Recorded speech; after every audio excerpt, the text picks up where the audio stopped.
Continuando, pessoal, dando seguimento então, né, para a parte 3 da nossa aulinha de interpretação e compreensão de texto.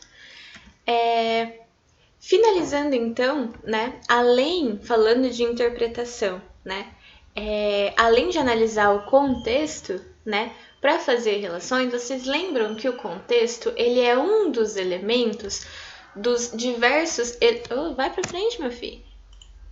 Dos diversos elementos da comunicação, e a gente já estudou isso, a gente começou o ano estudando isso, né? Os elementos e funções da linguagem. Então a gente viu que em todo o processo de comunicação, né, nós temos uma mensagem, né? Nós temos um contexto, um emissor, um receptor, um canal e um código, né? A gente viu isso. Então o que é a mensagem aqui na Tarsila do Amaral, né? É essa construção de sentido, né, entre os operários e o processo de industrialização, né? Em qual contexto? O contexto é esse, né? Primeira metade do século XX, né, período de industrialização no Brasil. O emissor é a própria autora, né, a Tarsila do Amaral. Receptor são as pessoas que vão entrar em contato com essa obra de arte, né, com essa pintura. O canal seria o lugar, né, onde ela publicou a obra dela, onde ela expôs a pintura dela, não sei ao certo qual é, e o código, que essa própria técnica de pintura, né? Então a gente viu que todo ato comunicacional ele se decompõe nesses elementos. Esses elementos se relacionam para construir o sentido.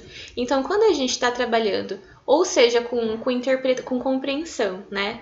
Onde a gente se restringe a analisar a relação de sentido, né, entre os elementos do texto, tanto os elementos principais quanto os elementos secundários e a relação entre eles, né?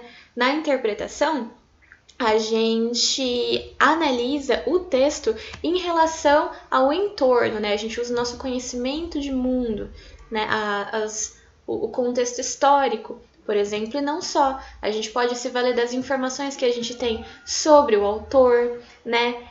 Sobre o receptor, no caso, é muito importante, se a gente estiver falando, por exemplo, numa propaganda publicitária, né? Que aí o receptor é muito importante, né? Aqui, nessa questão, o receptor entender quem é o receptor da mensagem é o principal para fazer, para resolver de maneira correta essa questão, como a gente viu, né, no vídeo anterior. Então, quando for interpretar um texto, sempre tenha em mente os elementos da comunicação, tá bom? Porque isso vai ajudar que você consiga estabelecer as relações do texto com o entorno do texto, tá bom? Pensando, refletindo sobre o contexto, sobre o emissor, sobre o receptor e assim por diante, tá bom? Então tenham isso em mente quando forem fazer o exercício tanto de compreensão quanto de interpretação de texto, tá bom? Vamos aos exercícios. Aqui a gente tem uma questão do Enem de 2019, tá bom? Eu acho que minha carinha tá por aqui, né? Vamos analisar, vamos ler primeiro o enunciado sempre, né? Eu vou tirar aqui pra gente poder ler o enunciado junto, sem spoiler. Vamos ver o enunciado, ó. Ao relacionar o problema da seca à inclusão digital, essa charge faz uma crítica a respeito da... Então, aqui a gente precisa saber qual que é a crítica da charge. Vamos ler a charge. Aqui a charge é linguagem verbal, não verbal ou mista? O que vocês estão vendo aí? Seria praticamente não verbal, né? Não fosse essa frase aqui no caminhão, né? Inclusão digital. Então, o que está acontecendo? Vamos analisar, vamos fazer o processo de compreensão primeiro, né? Aqui a gente trazendo esse processo, né, de compreensão e interpretação para a consciência. Então, a primeira coisa que a gente faz é a compreensão, né? Ver o texto, as relações de sentido dentro do texto. Então, o elemento principal que a gente bate o olho primeiro, o que chama mais atenção, seria isso aqui, né? Então, o que a gente tem aqui? A gente tem, aparentemente, uma família, né, de camponeses. Aqui, ó, dá para ver pelos artefatos de mexer, né, com a terra, né, pobres, aparentemente, pelas roupas simples, pela criança descalça. Aqui a mulher tá levando aparentemente um galão de água seco, né? O que dá a entender que não tem muita água, o chão dá a entender que não tem muita água também. E eles estão olhando, assim, tipo, debruçados, encarando um computador com um balde de água na tela. Olha o contraste desse balde de água com os elementos secundários. Agora vamos ver, vamos ver os elementos secundários. O que a gente tem de elemento secundário? A gente tem o cenário, né? O que tem no cenário? O chão árido, né? Então, aparentemente seco, bastante seco pelas rachaduras, né? Dá pra ver aqui se eu não me engano, o nome da vegetação é a caatinga, né? Gente, biologia, não lembro direito, geografia, nem lembro em qual matéria se estuda isso. Já foi minha época. E aqui um caminhão indo embora, um caminhão de inclusão digital. E ele tava aqui, ó, dá pra ver pelos rastros que esse caminhão deixou esse computador aqui. Então, qual que é a narrativa, né? O que tá acontecendo? A inclusão digital, né? Personificada aqui por esse caminhão, chegou ao ambiente do sertão, né? Deixou aqui um computador para essa população. E o que tem nesse computador? A imagem de um balde com água. Agora sim, vamos ver, vamos estabelecer uma relação de sentido, ó. Vamos voltar aqui, ó. Relação de sentido entre os elementos principais e os elementos secundários. Esse computador tá com um baldinho de água e olha só como o ambiente está seco, né? Ó, o elemento principal aqui do computador com baldinho de água e o elemento seco, né? Muito, muito seco. Então, qual que é a crítica aqui? Né? O que está acontecendo? Tá chegando a inclusão digital, só que tá faltando coisas muito básicas, né? Que é a água, por exemplo. Aqui pode ser a inclusão digital falando sobre a água em um ambiente que nem tem água, né? Então, vamos ver as alternativas, né? Ao relacionar o problema da seca à inclusão digital, essa charge fez uma crítica a respeito da dificuldade na distribuição de computadores nas áreas rurais. B. Capacidade das tecnologias em aproximar realidades distantes. C.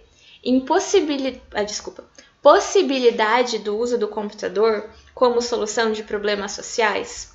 D.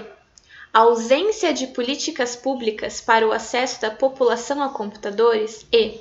Escolha das prioridades no atendimento às reais necessidades da população. Vamos ver qual que é a crítica, né? A crítica, vocês acham que é a dificuldade na distribuição de computadores nas áreas rurais?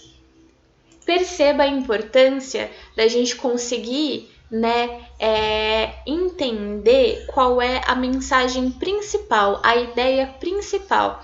Existe dificuldade de distribuição de computadores nas áreas rurais? Pode ser até que exista, mas aqui, ó, estão entregando o computador nas áreas rurais de acordo com essa chargezinha, né? Então a questão não é nem essa, né? Vamos ver a B. Capacidade das tecnologias em aproximar realidades distantes. De fato, né, a realidade da água é uma realidade sem água, mas não dá para ver que não essa charge não está valorizando essa capacidade de valorização dessas realidades de maneira distante, né? Também não é essa a questão. Então, C. Possibilidade de uso do computador como solução de problemas sociais. Vocês acham que esse computador aqui está resolvendo os problemas sociais que estão presentes aqui? Não, não é mesmo? Essas pessoas estão olhando para o computador, né? Tipo, olhando para o computador, o que eu faço com isso, né? Como as necessidades são muito mais básicas aí, olha só, né? O pote de água aqui sem água, né? E seco, rachado. D. Ausência de políticas públicas para o acesso da população a computadores. De novo, importância da gente conseguir entender qual é a mensagem principal, ok? Existe dificuldade da população geral acesso a computadores? Sem dúvida. Existe, né, ocorre a ausência de política pública para acesso da população a computadores? Sem dúvida, né? Se há pessoas com poucos computadores, é porque não tem política pública que garante acesso amplo das pessoas a essas tecnologias, né? Então, de fato, existe política pública. Mas é isso? Vocês acham que essa é a ideia principal? né? Até que não, né? Porque aqui o computador está sendo entregue, né? Então, isso deixa pra gente a alternativa E, vamos ler ela. A charge faz uma crítica a respeito da escolha das prioridades no atendimento às reais necessidades da população. É basicamente isso. Porque aqui, ó, a inclusão digital é uma necessidade, sem dúvida. Ainda mais no mundo que a gente vive, né, globalizado, cheio de informação, inclusão digital é um direito muito importante, né? Mas existem necessidades básicas, né? Que é o acesso à alimentação, à água, a saneamento básico, à moradia, que são coisas muito mais básicas, né? E aqui está sendo entregue a inclusão digital e nem há a preocupação com essas necessidades básicas, né? Então, de fato, há uma crítica à prioridade aqui, beleza? Então, a alternativa mais correta que a gente tem é sim a alternativa E. Deu para pegar? Vamos para a próxima, então. A alternativa E é correta, né? Enem 2019 também. Eu vou deixar assim, não ampliado, porque se eu deixar ampliado, a minha carinha vai tampar o enunciado, tá bom? Vamos ler o enunciado, aí a gente lê o texto, tá bom? Em relação aos aspectos do padrão corporal dos brasileiros, compreende-se que esta população... vamos ler o texto então. Ó, aonde foi publicado isso? Revista Mackenzie de Educação Física e Esportes... Chama A Educação Física e o Adolescente, a Imagem Corporal e a Estética de Transformação da mídia na mídia impressa. É interessante quando a gente tem um texto, ler a referência, né? Porque aí a gente consegue ver o autor, o título e onde essa publicação foi veiculada. Isso pode dar algumas informações importantes pra gente, né? De emissor, de canal, né? Vamos continuar. A mídia divulga a exaustão um padrão corporal determinado, padrão único, branco, jovem, musculoso e, especialmente no caso do corpo feminino, magro. Pesquisas apontam para o fato de que esse padrão de beleza divulgado se aplica a apenas 5 a 8% da população mundial, especialmente no Brasil, onde a diversidade é uma característica marcante. A mídia, no geral, acaba por mostrar seu desprezo pela riqueza de tipos, de raças, pela própria mestiçagem, insistindo num padrão único de beleza tanto para mulheres quanto para homens. Pausa o vídeo, releia o texto. Dessa vez, você já leu o texto uma vez, dá uma relidinha rápida e vê quais são as ideias principais, né? Aí você vai estar fazendo o exercício de compreensão de...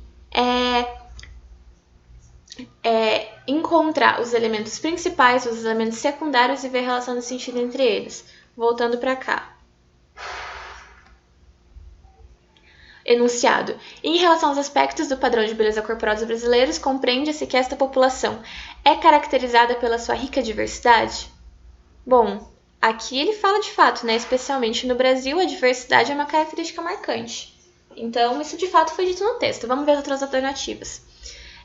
Compreende-se que esta população possui, em sua maioria, mulheres obesas? Não é isso que está sendo dito aqui, tá bom? Em momento nenhum esse dado foi trazido pra gente, então a B está incorreta. Compreende-se que esta população está devidamente representada na grande mídia? Muito pelo contrário. É dito aqui, né, que a beleza divulgada pela grande mídia, né, corresponde a de 5 a 8% da população mundial apenas, né? D. Tem padrão de beleza idêntico aos demais países? Isso também é negado aqui no texto, né? Fala que no Brasil a diversidade é muito diferente, né? Tem muita diversidade e esse padrão é muito diferente do resto do mundo. É diferente do resto do mundo, né? Então não é igual, não é idêntico, ok? Não é idêntico. Porque o Brasil tem seu processo histórico próprio, né? E tudo mais. E é composta, na maioria, por pessoas brancas e magras. Isso também é dito no texto, né? Muito pelo contrário. Então, esse é um exercício simples, galera. Simples, fácil. De compreensão. A gente não precisou sair do texto. A gente só precisou ler o texto e ver quais informações são ditas pelo texto e quais informações são negadas. E, de fato, a alternativa A é a alternativa correta, porque é a informação que consta no texto. Exercício simplíssimo de mera compreensão, tá bom? Unesp 2019. Vamos lá.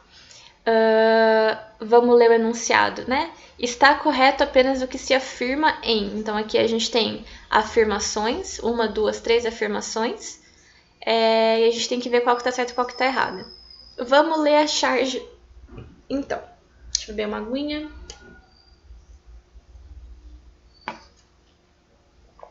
Examine a charge do cartunista Angeli, publicada originalmente em 2003, e as afirmações que se seguem. Então, ó, não sei se tá dando para enxergar bonitinho aí para vocês. O que vocês veem aí nessa imagem? Acho que a primeira coisa que a gente olha, né, que são, a gente pode dizer que é o elemento principal, é essa palavra peace, grandona escrita aqui, né? Peace é uma palavra em inglês que significa paz, tá bom? Se vocês notarem, não sei se dá para enxergar, mas paz está sendo composta, ó, por várias pessoas anônimas, assim, não dá para ver rostos, né? Mas por muitas pessoas, ó, levantando bandeiras brancas, assim, que são comumente conhecidas como bandeira da paz, né? Então, a paz aqui, formada por várias pessoas, né, pedindo, protestando por paz. E aqui a gente tem reticências, né, 3 pontinhos. 3 pontinhos em língua portuguesa, né, em escrita no geral, significa reticências. E reticências, né, tem essa conotação de uma pequena pausa, mas algo que ainda, né, não terminou, ainda não é um ponto final, é uma reticência. Mas ainda assim é uma interrupção. Só que essa reticência é composta, por sua vez, por 3 pessoas, né? 3 homens aqui. E aí tá escrito Bush, Rowell e Blur, né? Vocês provavelmente já ouviram falar do Bush, né? Foi um presidente dos Estados Unidos. Esses outros 2 não é tão comum pra gente, mas também a gente vai ver que não é necessário para responder a questão. O que vocês conseguem compreender? Ou seja, dentro dos limites desse cartoon, né? Qual é a mensagem que está sendo passada pra gente? Ora, né? Tem muitas pessoas pedindo por paz, né? Mas isso está sendo interrompido, né? Está sendo reticente aí por esses homens, né? Que são governantes, né? Que são homens no poder político.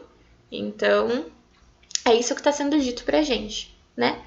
Agora, há várias coisas que a gente pode interpretar a partir daí, ou seja, relacionar com o conhecimento de mundo que a gente tem. E aí é conhecimento que você traz das aulas de história, das aulas de geopolítica, né? Qual é a relação dos presidentes, dos governantes, principalmente dos Estados Unidos, em relação à guerra e à paz? Né? O que aconteceu nesse governo Bush em relação à guerra e à paz, né? Mas vamos seguir. Item 1, né? Afirmação 1. A figuração dos líderes políticos como reticências sugere que esses líderes constituem entrave à demanda sugerida pela palavra, entre aspas, né? De fato, né? A palavra é paz, né? Tá sugerindo que esses governantes estão sendo um entrave para esse pedido de paz.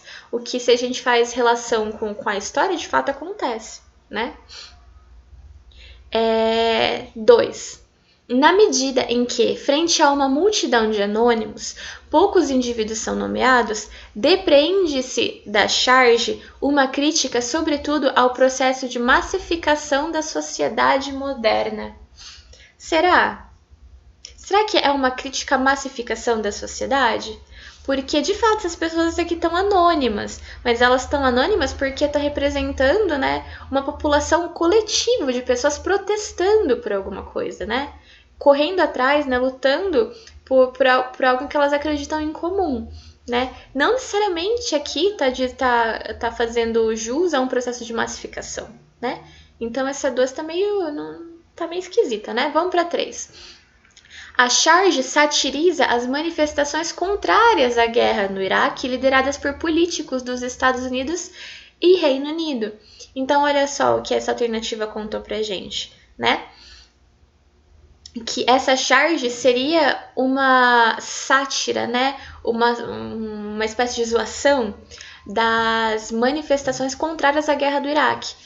Ora, não parece aqui que está sendo feita uma zoação, uma sátira com essas manifestações por paz. Muito pelo contrário, né? Tá colocando essa manifestação por paz como algo central, como algo importante. E esses líderes governamentais como algo que estão impedindo, né? Então, a 3 também não é uma afirmação correta. Então, a gente viu que a 2 e a 3 não são corretas. A única afirmação correta que a gente tem aqui é a 1, né? E vamos ver se a gente tem essa possibilidade. Temos. Alternativa D. Vamos confirmar? Vocês vão se deparar com questão nesse formato, tá bom? No vestibular. É bastante frequente aparecer, tá bom? O caminho é vocês irem alternativa por alternativa, ler com atenção, tá? E vai procurando na alternativa coisas que fazem com que ela fique erradas, tá bom? Analisem a alternativa frase por frase, tá bom? Porque às vezes é uma informaçãozinha, um detalhezinho na frase que vai fazer com que a afirmação esteja incorreta, tá bom? Então, veja com bastante atenção. Próximo. Enem de 2019 também. 2019 tá com tudo, hein?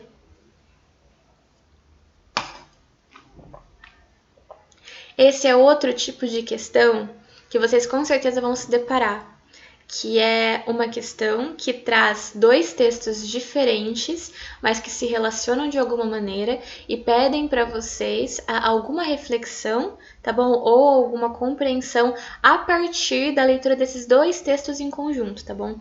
Então, se habituem a fazer esse tipo de exercício, tá bom? Vamos lá. Sempre o nosso processo, né? Primeiro enunciado, depois o texto. Vamos de enunciado. Os textos tratam de uma temática bastante discutida na atualidade.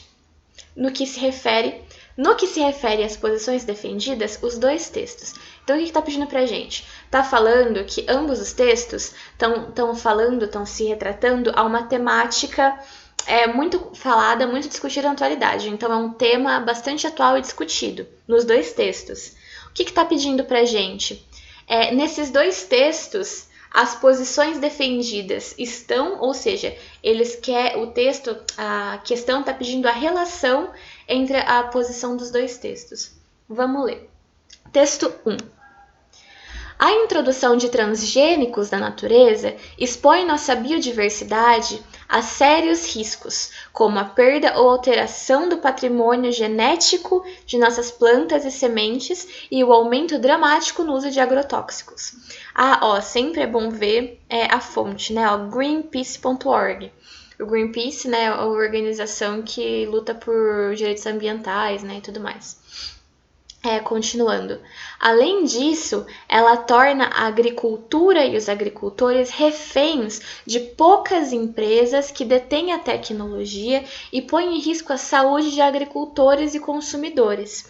O Greenpeace, defende um modelo de agricultura baseado na biodiversidade agrícola e que não se utilize de produtos tóxicos, por entender que só assim teremos agricultura para sempre, né? Então, qual que é a temática aqui, né? O uso de agrotóxico. E aqui a visão é bastante negativa, né? Eles estão sendo contra, listando motivos por quais eles são contra, né? E o segundo texto, vamos ver onde foi, no BBC, né? O jornal. Vamos lá. Texto 3. Os alimentos geneticamente modificados, ou seja, transgênicos, disponíveis no mercado internacional não representam um risco à saúde maior do que o apresentado por alimentos obtidos através de técnicas tradicionais de cruzamento agrícola.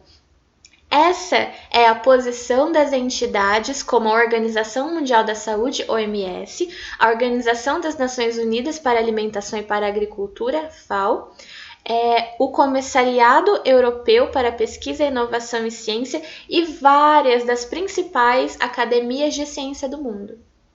A OMS diz que até hoje não foi encontrado nenhum caso de efeito sobre a saúde resultante no consumo de alimentos geneticamente modificados, GM, entre a população dos países que eles foram aprovados. Então aqui o tema é o mesmo, né? É o uso de alimentos geneticamente modificados, né? Os transgênicos. Só que aqui o posicionamento não é o mesmo, né? Aqui o texto não está se mostrando contra o uso de alimentos geneticamente modificados, muito pelo contrário, né?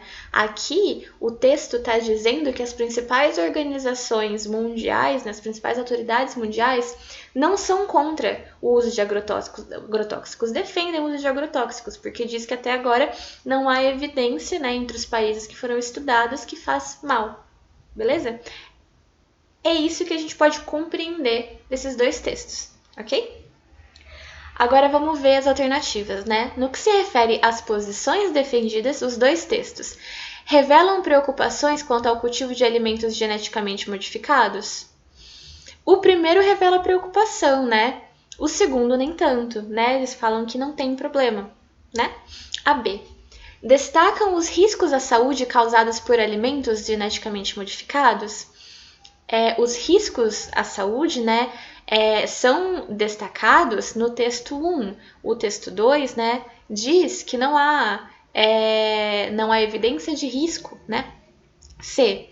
Divergem sobre a segurança do consumo de alimentos geneticamente modificados? O que é divergir, né? Divergir é não entrar num consenso, né? Discordar. E de fato, né? O primeiro aqui diz que o agrotóxico faz mal, né? Lista os problemas. E o texto 2 diz que não tem problema, né? Que não há evidência de problema. Então um diz uma coisa, o outro diz outra. Eles discordam. Então, de fato, eles estão divergindo. Vamos ver as outras, né? Sempre bom. Alertam para a necessidade de mais estudos sobre sementes modificadas geneticamente. Em nenhum dos textos, né, isso foi dito especificamente, né, que é preciso fazer mais estudos com sementes modificadas geneticamente. Ainda mais os dois textos, né, isso não foi dito. Né, discordam, alternativa E, discordam quanto à validade de pesquisas sobre a produção de alimentos geneticamente modificados. Eles discordam sobre o uso de produtos geneticamente modificados. Então, de fato, a E parece correta. Só que não está sendo tocado, em específico, a questão da validade das pesquisas, tá bom? Lembra que eu falei para vocês que o Enem tem muito disso, de colocar uma questão correta e colocar uma questão quase correta? Para você, se você ler com pressa assim, você vai lá e erra por besteirinha? Pois é, a E poderia estar correta, mas não foi dito nos dois textos sobre a validade das pesquisas, né? Então, a alternativa mais correta para a gente é a C, que diverge sobre a segurança do consumo de alimento, porque o texto 1 fala que é perigoso para a saúde, para os agricultores, e o 2 fala que não há risco, não representa risco de saúde, beleza? Então, a alternativa correta aqui para a gente é a alternativa C, tá bom? Cuidado com as alternativas que são quase certas, tá? Leiam com atenção. E se preocupem em fazer uma compreensão adequada do texto para você saber quais são os elementos centrais e os elementos complementares, tá bom? Essa é uma outra questão, que se você não analisar bem qual é o tema central do texto, você pode dar uma deslizada. Caminhando para o final aí, agora do Enem de 2017. Enunciado, né? Vamos para o enunciado. A fotografia, uma fotografia datada de 1860, é um indício da cultura escravista no Brasil, ao expressar a. Então, olha só, a gente sabe que foi aqui no Brasil, que foi no período da escravidão, que é uma fotografia. Então, isso foi uma imagem real. Vamos fazer uma leitura dessa foto. Qual é o elemento principal aqui, né? O elemento principal está em primeiro plano, são essas duas pessoas, né? O elemento secundário é o fundo, mas no fundo não está dizendo nada pra gente, né? Então, o que a gente tem aqui, né? Nós temos duas pessoas, uma mulher adulta e uma criança. Essa mulher adulta é uma mulher negra E aqui nós temos uma criança branca, né? Se a gente está falando do período da escravidão, a gente pode... Ó, aqui a gente não tá só fazendo agora mais um exercício de compreensão, a gente tá fazendo um exercício de interpretação também, tá bom? Porque a gente tá pegando informações de fora dessa fotografia. Como a gente está falando do período da escravidão, a gente pode deduzir que essa mulher negra é uma mulher que estava sendo escravizada, tá bom? E essa criança aqui, por ser uma criança branca e por estar muito bem vestida, a gente pode inferir, a gente pode deduzir que é uma família, membro da família que era a senhora dos escravos, né? Que era dona das fazendas, enfim, até porque ela está muito bem vestida. Agora a gente pode tentar entender a relação entre essas duas pessoas, porque olha só o que está acontecendo. Essa mulher está sentada aqui, né? E essa criança está abraçando essa mulher, né? Tá aqui envolvida com a cabecinha deitada. Então, parece que tem uma relação, né, mais íntima aqui, né? Pelo menos nesse sentido, né, da proximidade. E tem algo escrito aqui, vamos ler? Olha, fotografia de Augusto Gomes Leal e da ama de leite Mônica. Cartão de visita de 1860. Então, a gente pode inferir, né, como o dado traz aqui, que não só essa mulher é uma mulher que foi escravizada, mas ela também é uma ama de leite. E aí vem do nosso conhecimento de mundo, né, de ter estudado história e entender o que é uma ama de leite, né? Uma ama de leite é uma mulher escravizada, né, que ficava predominantemente no ambiente doméstico, né, cuidando, dando o seio para alimentar a criança branca, né? Então essa criança branca, ela se alimentava do leite dessa mulher que estava sendo escravizada, por isso ama de leite, tá bom? E essa mulher era muito responsável, né, pelos cuidados básicos com essa criança, né? Então é isso que a gente interpretou da imagem. Vamos ler as alternativas. Aqui a gente demora, né, pensando sobre isso, porque a gente está tornando consciente tudo que a gente está pensando. Mas esse processo de reflexão, na hora da prova, você faz isso em quê? 5 segundos, tá bom? Vamos lá. A fotografia datada de 1860 é um indício da cultura escravista no Brasil ao expressar alternativa A, ambiguidade do trabalho doméstico exercido pela ama de leite, desenvolvendo uma relação de proximidade e subordinação em relação aos seus senhores. Parece razoável, né? Vamos ver as outras. Pode ser que esteja certo, pode ser que esteja errada. B. Integração, de novo, né? Indício da cultura escravista no Brasil ao expressar O que está expressando principalmente aqui, né? Integração dos escravos aos valores das classes médias, cultivando a família como pilar da sociedade imperial. Essa questão tem uma série de problemas.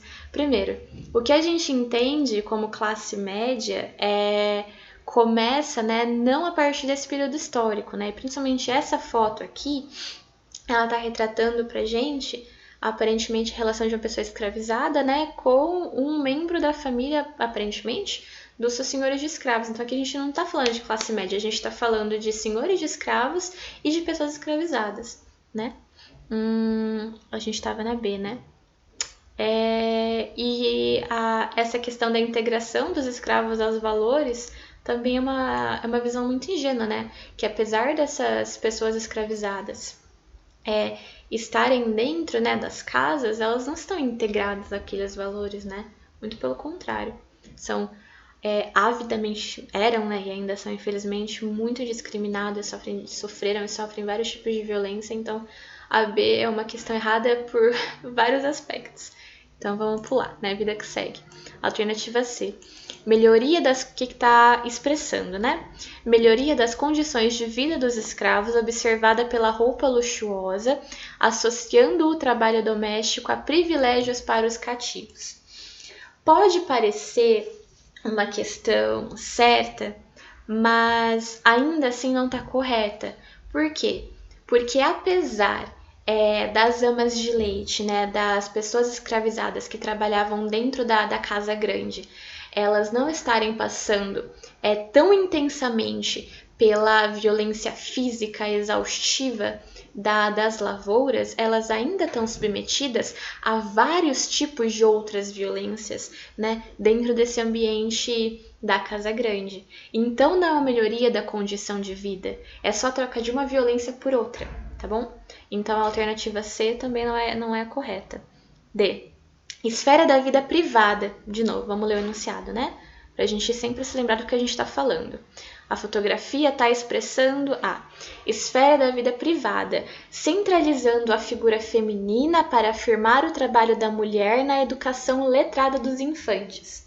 Talvez essa aqui seja a mais errada de todas, né? Porque essa questão está desconsiderando totalmente as relações raciais de violência aqui, né?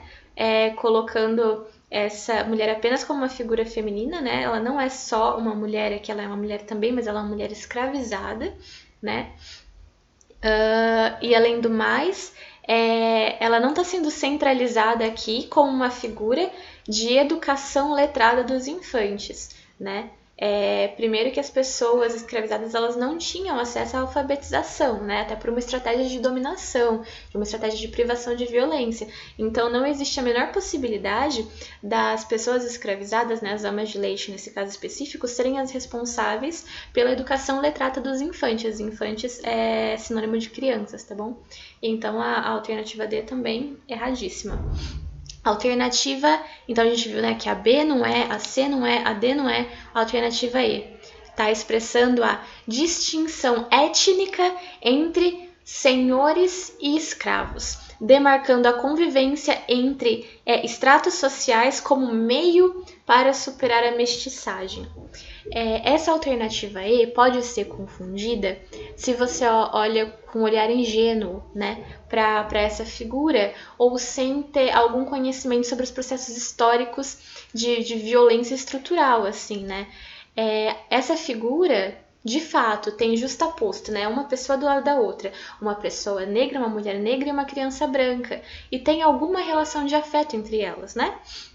Mas isso não está demarcando essa convivência como meio para superar a mestiçagem, né? Não é uma convivência que tem um objetivo de superar qualquer coisa, né? É uma forma de dominação, né? Que relega a essa mulher negra escravizada a tarefa de cuidar dessa criança enquanto separa delas próprias crianças dela mesma, né? Então, a alternativa E também tá errada. Então, sobra pra gente, né, a alternativa A. Ambiguidade no trabalho doméstico exercido pela ama de leite, desenvolvendo uma relação de proximidade e subordinação em relação aos seus senhores. Porque, olha só, de novo, a gente analisou, né, esses dois elementos, né, a mulher negra escravizada e a criança branca, e a relação entre eles. Eles são do lado do outro, e a criança branca, o menino branco, tá aproximado dela, aparentemente no gesto de carinho, né, ali abraçadinho. Então parece ser uma relação ambígua, porque ao mesmo tempo que tem algum afeto, algum carinho ali proveniente da criação, essa criação é fruto de violência e dominação em cima dessas mulheres negras escravizadas. Então, de fato, é algo ambíguo, né? E assim, é um fato que se a gente fosse continuar conversando, a gente continuaria infinitamente, assim, falando das ambiguidades, né? Porque essa criança também, quando ela cresce, esse laço de afeto pode se transformar num laço de absoluta violência, né? Porque assim ele vai ser o senhor de escravos que vai escravizar outras pessoas, né? E até que exista ali algum afeto pelas memórias de infância, esse afeto também vai vir acompanhado de muito preconceito, de muita violência, né? E, enfim, vamos parar por aqui. Tem muita coisa pra gente conversar sobre isso. Seguimos. Enem de 2015. Aí, pra finalizar, porque a nossa aula já tá ficando bem compridinha, né?